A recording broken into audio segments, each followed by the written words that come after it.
జై హింద్, జై భారత్, జై తెలంగాణ. ఫ్రెండ్స్, నేను మీ Girish Daramuni. Welcome to our channel Chitragupta. Friends, ఇక్కడ ఒక కీలకమైన అంశం జరిగింది మన తెలంగాణలో. ఇద్దరు ఎమ్మెల్సీల సభ్యత్వం రద్దు చేసింది సుప్రీంకోర్టు. రద్దు చేసుడే కాకుండా సుప్రీంకోర్టు ఒక చాలా కీలకమైన వ్యాఖ్య చేసింది. తనని తాను దూషించుకుంటూ సుప్రీంకోర్టు మిస్టేక్ చేసింది by giving an interim order అని చెప్పి తన తప్పును ఒప్పుకుంటూ సుప్రీంకోర్టు ఆర్డర్ ఒకటి పాస్ చేసింది. అంత కీలకమైన ఘట్టాన్ని నాకు తెలిసి ఏ పెద్ద ఛానళ్ళు కూడా దీన్ని గట్టిగా తీసుకోలేదు. అసలు ఏం జరిగింది, ఏం అయ్యింది అనేది టాపిక్ చాలా కీలకంగా. దీన్ని మనం విశ్లేషించాలన్నా వద్దా, డిస్కస్ చేయాలన్నా వద్దా, మీ కమెంట్ రూపంలో చెప్పుర్రి ఫ్రెండ్స్. కట్ చేసి సీన్ లోపలికి పోతే ఏందనంటే ఆధారాలతోనే మీ చిత్రగుప్త కాబట్టి మేము చాలా నీట్గా దాన్ని డిజైన్ చేసుకొని వచ్చినాం ఒక టేబుల్ ఫార్మాట్లో. 19th September 2023కి బీఆర్ఎస్ గవర్నమెంట్ 2 నామినేషన్స్ చేస్తుంది ఎమ్మెల్సీ కింద. ఏ కోటాల? గవర్నర్ కోటాల. ఎవరిని అపాయింట్ చేస్తుంది బీఆర్ఎస్ ప్రభుత్వము 2023 19th September మన కుర్రా సత్యనారాయణ గారిని, దాసోజీ శ్రవణ్ గారిని నామినేట్ చేస్తారు. ఈ ప్రక్రియ గవర్నర్ కోటాల అండర్ ది ఆర్టికల్ 5 అంటే ఎమినెంట్ పర్సనాలిటీస్, వెదర్ లిటరేచర్లో కానీ, సైన్స్లో కానీ, ఆర్ట్లో కానీ, కోఆపరేటివ్ మూమెంట్స్లలో కానీ, సోషల్ సర్వీస్లలో కానీ, అంటే యాక్టివ్ పాలిటీషియన్స్ ఉండొద్దు. యాక్టివ్ పాలిటీషియన్స్ ఉండనోళ్ళని ఈ కోటాల under the article 17 of 5 of the constitution కింద గవర్నర్ కోటా కింద నామినేట్ చేయొచ్చు ఎమ్మెల్సీకి. అయితే బీఆర్ఎస్ ప్రభుత్వం వీళ్ళిద్దరు పేర్లు నామినేట్ చేస్తుంది. మన గవర్నర్ గారు తమిళసాయి గారు ఎవరైతే ఉండనో ఆమె రిజెక్ట్ చేస్తుంది. బీఆర్ఎస్ ప్రభుత్వము అప్పటి కేటీఆర్ బీజేపీని అక్యూజ్ చేస్తాడు. అయితే రిజెక్ట్ చేసింది ఎవరు? గవర్నర్. కేటీఆర్ గారు ఎవరిని మాట్లాడారు? బీజేపీ మీద మాట్లాడి ఏమని అన్నారంటే, ఎవరైతే బీఆర్ఎస్ నామినీస్ మేమైతే చేసినామో ఢిల్లీ పార్టీలు కలిసి కాన్స్టిట్యూషన్ని డిస్రెస్పెక్ట్ చేస్తున్నాయి అని చెప్పి 19th September 2023కి జరిగిన ఘటన. చిలికి చిలికి గాలివాన్ అయినట్టు 27th January 2024కి వచ్చేసరికి ఏమైందనంటే కాంగ్రెస్ ప్రభుత్వం ఒక 2 నామినేషన్లు ముంగట పెడుతుంది గవర్నర్ ముంగట. సర్ప్రైజింగ్ ఏందనంటే సీఎం రేవంత్ రెడ్డి గారు తెలంగాణ క్యాబినెట్ ఏదైతే ప్రపోజ్ చేసిన 2 పేర్లను గవర్నర్ గారు యాక్సెప్ట్ చేసేస్తారు. ఈసారి ఎవరెవరు పేర్లు వస్తాయి కాంగ్రెస్ వాళ్ళు ప్రపోజ్ చేసింది అని అంటే ప్రొఫెసర్ కోదండరామ్ గారు, ఇంకా ఆమీర్ అలీ ఖాన్ గారు. సేమ్ గవర్నర్ కోటాల under the article 17 of 5 eminent పర్సనాలిటీస్నే మళ్ళా చేయాలా. పొలిటికల్ అఫిలియేషన్ వీళ్ళకు ఉండొద్దు. అంటే పర్సన్ ఏదైతే కోఆపరేటివ్ మూమెంట్లు ఉంటాడో, లిటరేచర్లలో ఉంటాడో, సైన్స్ అండ్ ఆర్ట్ ఫెసిలిటేట్ చేస్తాడో, యాక్టివ్ పాలిటీషియన్ కానోళ్ళు నామినేట్ చేయాలి. మళ్ళీ కోదండరామ్ గారు యాక్టివ్ పాలిటీషియనా, పొలిటికల్ సినారియోలు ఉన్నాడా లేదా అన్నది మీ అందరికీ తెలుసు. And to that matter Aamir Ali Khan గారు కూడా అక్కడనే మీకు తెలుసు. సర్ప్రైజింగ్ ఏంటంటే గవర్నర్ ఇది యాక్సెప్ట్ చేస్తారు. అయితే ఇప్పుడు బీఆర్ఎస్ ఏమంటారు అనంటే BJP undemocratic actions, Congress BJP ఒకటైపోయింది, ఇగో ఇది యాక్సెప్ట్ చేసిండ్రు అని చెప్పి చెప్తారు. ఈ ప్రక్రియకి ఏం చేస్తారంటే దాసోజీ శ్రవణ్ గారు ఒక కేసు ఫైల్ చేస్తారు మన తెలంగాణ హైకోర్టులో ఫైల్ చేస్తే తెలంగాణ హైకోర్టు కూడా తీర్పిస్తుంది. తెలంగాణ హైకోర్టు ఏమని తీర్పిస్తుంది అంటే తెలంగాణ హైకోర్టు బోత్ గవర్నర్ యొక్క రిజెక్షన్ని అండ్ కాంగ్రెస్ యొక్క నామినేషన్లని రెండుటిని క్వాష్ చేసేస్తుంది తెలంగాణ హైకోర్టు ఏం చెప్తుంది అని అంటే గవర్నరు క్యాబినెట్ అడ్వైస్కి బౌండ్ అయి ఉండాలా అండ్ అది ఆర్టికల్ 163 రెడ్ విత్ 171 అని చెప్పి తన నిర్ణయాన్ని, ఆర్డర్ని హైకోర్టు పాస్ చేస్తుంది. హైకోర్టు చెప్తూ ఏమంటుంది అని అంటే మళ్ళొకసారి మీరు రీకన్సిడర్ చేయాలా, కేవలం పొలిటికల్ గ్రౌండ్స్ అని చెప్పి రిజెక్ట్ చేసే అధికారం మీకు లేదు, మళ్ళీ ఫ్రెష్ నామినేషన్స్ మీరు తీసుకోవచ్చు అని చెప్పి చెప్తుంది.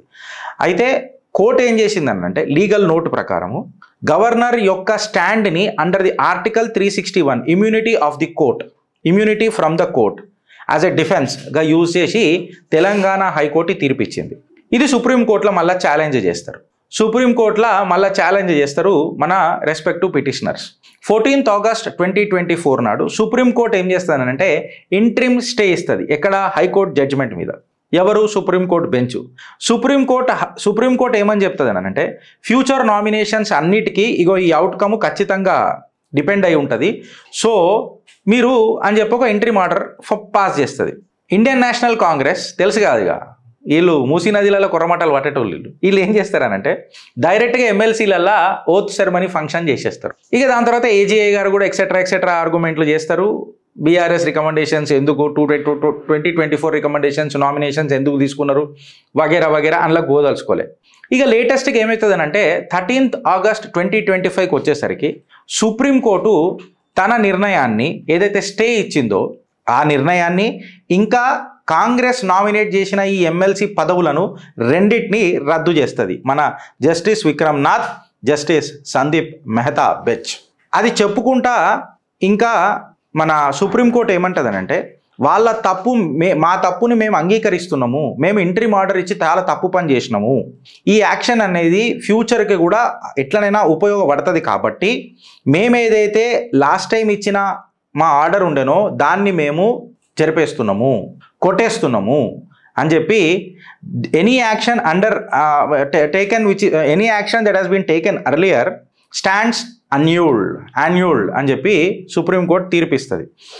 ఈ తీర్పు ఇచ్చిందని అంటే దానికి రిపకర్షన్ ఏముంటుంది, ఇండైరెక్ట్గా ప్రొఫెసర్ కోదండరామ్ గారిది అండ్ మన ఆమీర్ అలీ ఖాన్ గారిది ఎమ్మెల్సీ అనేది ఖచ్చితంగా పోతుంది. అంటే కొత్త నామినేషన్స్ ఫ్రెష్ క్యాబినెట్గా ఖచ్చితంగా మళ్ళీ వీళ్ళు నిర్ణయం తీసుకోవాలి, క్యాబినెట్ కొత్త నిర్ణయం తీసుకోవాలి, మళ్ళీ ఫ్రెష్ క్యాండిడేట్స్ని కూడా తీసుకోవాలి.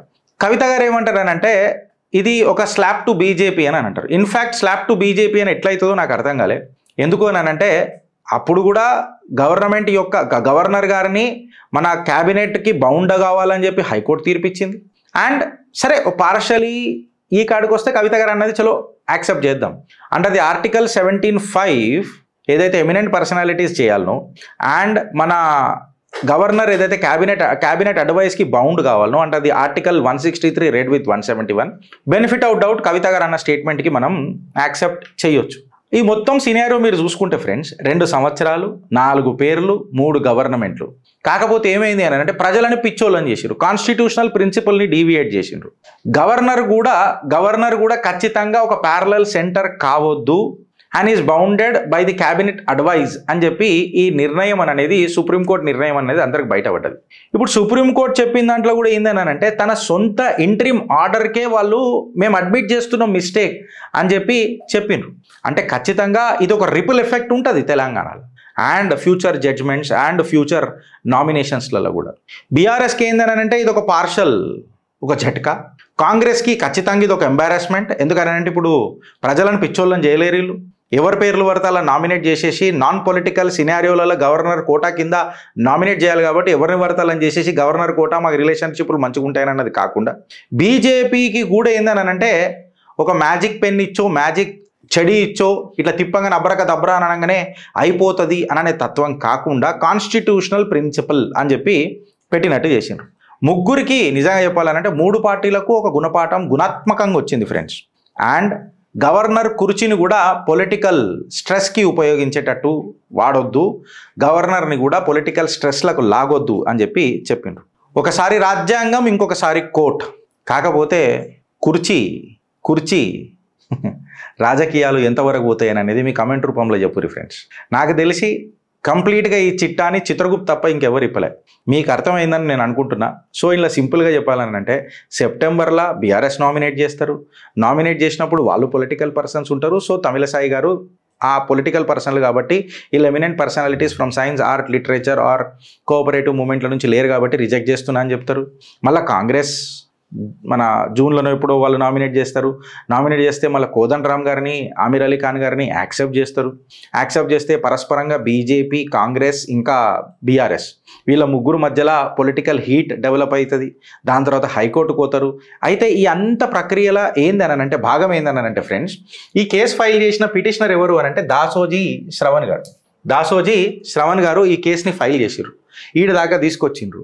ఇప్పుడు ఖచ్చితంగా ఒక నిర్ణయ ప్రక్రియ మాత్రం జరిగింది, అది కూడా రాజ్యాంగబద్ధంగా. హైకోర్టు స్టే ఇచ్చింది. ఈ స్టేని వాళ్ళు ఉపయోగించుకొని డైరెక్ట్గా ప్రమాణ స్వీకారానికి వెళ్ళిపోయారు కాంగ్రెస్ వాళ్ళు. మళ్ళీ తప్పు కదా, స్టేనే ఇచ్చింది కదా, కంప్లీట్ గేలే కదా. సుప్రీంకోర్టుకి ఈ స్టేని తీసుకొని పోయినప్పుడు కంప్లీట్గా తన నిర్ణయాన్ని కూడా సుప్రీంకోర్టు మాట్లాడుతూ సుప్రీంకోర్టు తన నిర్ణయాన్ని వెనుకకి తీసుకుంటూ అట్లా వీళ్ళ సభ్యత్వాన్ని రద్దు చేస్తూ గవర్నర్ గారికి కూడా సూచనలు ఇస్తూ అండర్ ది రూల్ ఏదైతే కోర్టుకి ఇమ్యూనిటీ పవర్ ఉంటుందో అండర్ ది ఆర్టికల్ అదేదో ఆర్టికల్ అని అంటారు ఫ్రెండ్స్, జస్ట్ ఇప్పుడే చెప్తా, 361 article 361 which has the immunity from the court as a defence, దాన్ని తీసుకొని ఈ నిర్ణయాన్ని ఇచ్చుడు. అంటే 3 పార్టీలు తన రాజకీయ పెత్తనానికే ముంగడికి పోయినాయి తప్ప ఇన్ఫ్యాక్ట్ రాజ్యాంగాన్ని అందరూ తుంగల దొక్కనికనే ప్రయత్నం చేశారు. At the end of the day రాజ్యాంగం నిలబడ్డది, కాన్స్టిట్యూషన్ నిలబడ్డది, కోర్టు తీర్పు ఇవాళ ఏమో కడిగిన ముత్యం లాగా బయటికి వచ్చింది. సో డైరెక్ట్లీ ఆర్ ఇండైరెక్ట్లీ ఈ పంచాయతీకి మొత్తము ఒక గుణాత్మకమైన నిర్ణయాన్ని తీసుకొని వచ్చి తెలంగాణలో ఇన్ఫ్యాక్ట్ మళ్ళొకసారి ఇట్లాంటి తప్పులు జరగకుండా చూసింది దాసోజీ శ్రవణ్ గారు. ఆయనకు ఒకసారి కంగ్రాచ్యులేషన్స్ చెప్దామా వద్దా? మీ కామెంట్ రూపంలో చెప్పురి ఫ్రెండ్స్. భారత్ మాతాకి జై.